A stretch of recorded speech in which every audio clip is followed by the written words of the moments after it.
প্রকাশিত হলো বাংলাদেশ জিম্বাবুয়ে সিরিজের পূর্ণাঙ্গ সূচি। 28 জুন থেকে শুরু হতে যাওয়া সিরিজের ইতি ঘটবে 19 জুলাই, যেখানে একটি টেস্ট, 3 ওয়ানডে আর 3টি টি-20 খেলবে বাংলাদেশ। সফরের শুরুটা হবে লাল বলের ক্রিকেট দিয়ে। 28 জুন থেকে 2 জুলাই পর্যন্ত হারারি স্পোর্টস ক্লাবে অনুষ্ঠিত হবে একমাত্র টেস্ট ম্যাচ।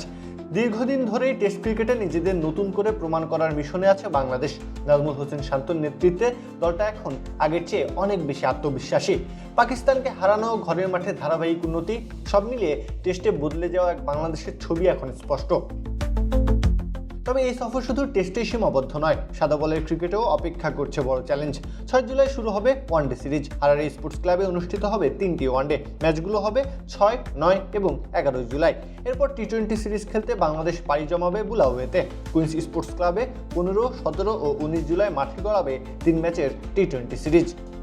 জিম্বাবুয়ের বিপক্ষে পরিসংখ্যান হয়তো বাংলাদেশের পক্ষেই কথা বলে, কিন্তু আফ্রিকার মাটিতে খেলাটা কখনোই সহজ নয়। আর কাগজে কলমে প্রতিপক্ষ ছোট দল হলে চাপটা একটু বেশিই থাকে। পচা শামুকে নিশ্চয়ই পা কাটতে চাইবে না বাংলাদেশ। প্রত্যহ কাব্য, খেলা 71।